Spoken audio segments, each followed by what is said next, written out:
Porque um estudo da Unicamp aponta que espécies de pererecas irmãs separadas pelo Rio São Francisco são reprodutivamente isoladas.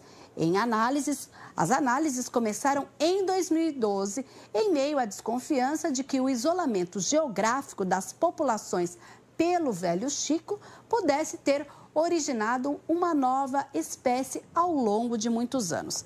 A reunião dos estudos ocorreu em 2019 e os pesquisadores verificaram que as duas espécies irmãs são reprodutivamente isoladas. Para falar desses resultados, a gente conversa agora com um dos pesquisadores da Unicamp, o biólogo Felipe Andrade. Felipe, seja bem-vindo aqui ao Giro Ambiental.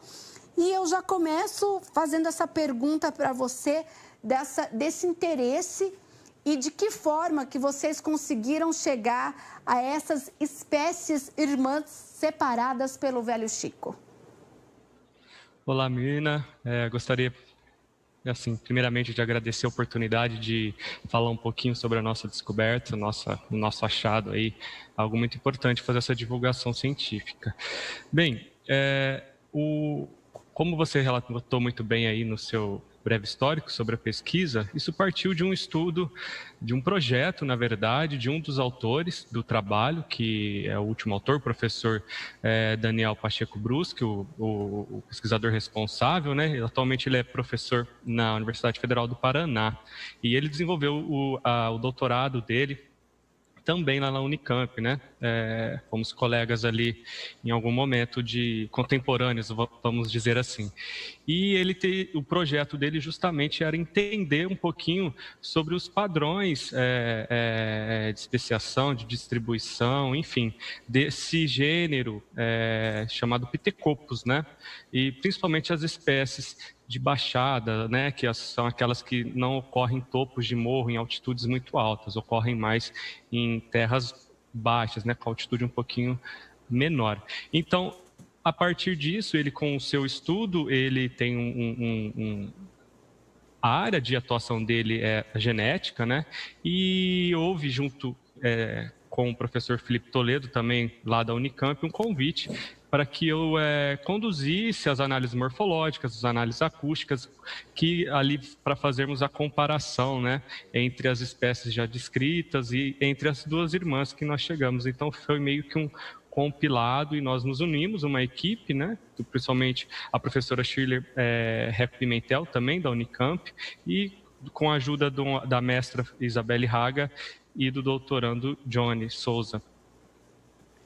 Mas e aí? Me fala um pouquinho sobre quando vocês fizeram essa análise e do impacto do rio, né, sobre essa espécie. Parece que houve uma descoberta um tanto inusitada, que inclusive foi batizada em alusão ao rei do Baião. Me conta como foi esse processo para chegar a popularizar dessa forma essa descoberta. Ah, sim. Então, dois momentos, né? Primeiro vou explicar como é que chegamos nisso e depois a homenagem ao rei do Baião, né? O nosso querido Luiz Gonzaga. O que acontece quando nós, lá no ensino médio, nós nos deparamos num livro de biologia lá sobre especiação alopátrica, né? E o grande exemplo que os professores nos mostram lá no ensino médio é quando surge uma barreira geográfica que isola uma população original, né, uma população ancestral. Essa hipótese, né, dos rios atuando, que seria um exemplo desses eventos, seria um rio surgir e separar uma população original. Foi proposta lá por Wallace, depois veio se desenvolvendo, e foi justamente o que aconteceu com essas duas espécies irmãs, Pithecopus nordestinos e Pithecopus gonzagae. Houve ali, trocando em miúdos, né, simplificando, a divergência, né, estima-se, com base em análises sofisticadas de filogeografia, que o surgimento dessas duas espécies a partir de cerca de 1,5 milhão de anos. E foi justamente nesse período que houve mudanças geomorfológicas na bacia do rio Parnaíba, que influenciou na drenagem do Rio São Francisco, ou seja, mudou ali um pouco o curso do rio.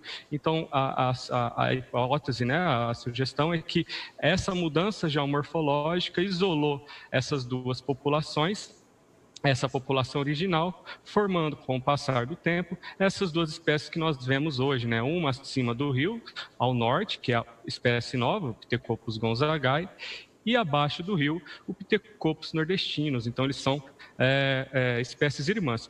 Então, a partir disso, nós encontramos essas espécies em várias localidades, mas a localidade tipo, a localidade especial ali, onde podemos dizer, bem entre aspas, né, como se fosse no nosso RG lá tem a nossa, por exemplo, nasce em Ribeirão Preto, né? Nós biólogos damos isso para as espécies também. Nós colocamos Limoeiro, Pernambuco, é a localidade tipo que nós falamos. Nós descobrimos, eu ali tentando procurar alguém para homenagear algum nome, né? Depois você descobre que é uma espécie nova, você tem que chegar num nome. E aí eu fui tentando sempre encontrar uma forma de atrair a atenção do público, porque o público precisa conhecer essa biodiversidade que nós estamos cada vez mais descrevendo, catalogando, e cheguei que o grandioso, né, o rei do Baião, Luiz Gonzaga, também nasceu em Pernambuco. Aí eu falei, pronto, está aí uma homenagem interessantíssima, uma singela homenagem, na verdade, né? E sugeri aos autores, eles de prontidão aceitaram, e ficou, até esteticamente ficou legal, né? Pithecopus gonzagae, e a partir disso, essa foi a nossa singela homenagem aí a um dos grandes arquitetos, né, da nossa música, da nossa cultura. Olha, e inclusive a gente tem aí um clipe exclusivo que foi feito para essa descoberta. Um baião que ganha vida na voz do cantor e compositor instrumentista Daniel Gonzaga, que é o neto do rei e o filho do Gonzaguinha. Você vai acompanhar agora um trechinho.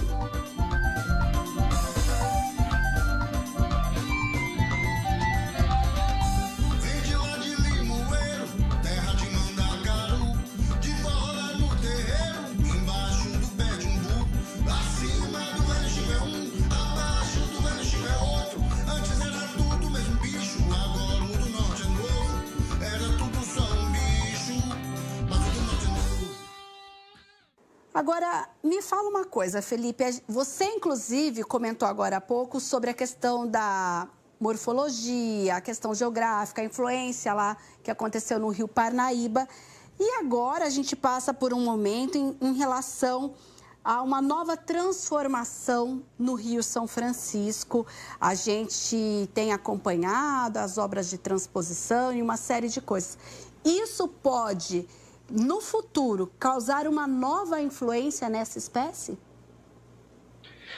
A resposta é sim, mas aqui eu não quero fazer exercício de futurologia, né? Aqui tento trabalhar com dados que nós temos da realidade, enfim, para construir uma hipótese robusta. Mas o que acontece é que, uma vez o rio sendo responsável por isolar essas duas espécies, né, gonzagae e nordestinos, se ele secar em alguma região, diminuir a sua vazão e não atuar mais como essa barreira geográfica, né, essa barreira que garante o isolamento reprodutivo dessas espécies, pode ocorrer ali uma hibridação, né, quando as duas espécies por algum momento elas se conectam em algum ambiente e gerar indivíduos. Se esse indivíduo vai ser fértil, enfim.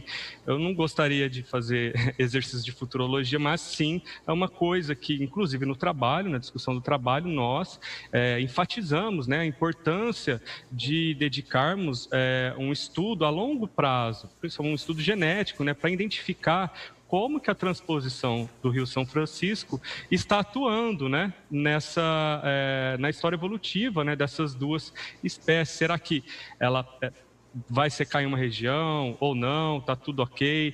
Então, o necessário e a nossa recomendação de todos os autores do trabalho é que se conduza um estudo detalhado ao longo do tempo para vermos, para acompanharmos de perto se de fato a transposição está afetando essas duas espécies.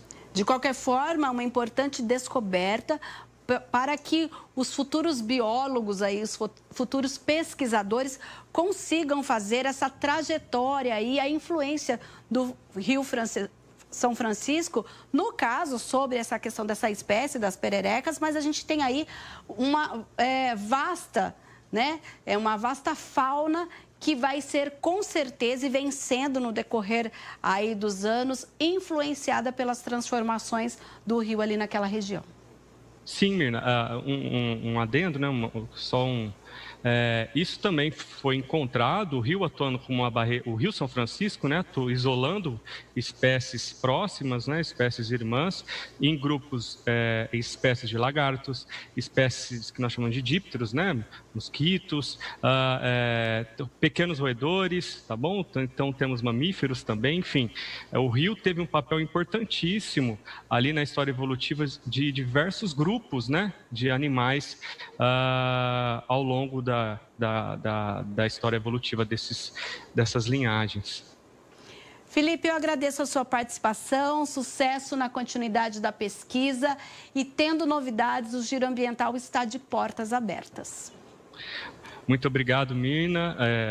Novamente gostaria de agradecer a oportunidade de falar sobre biodiversidade.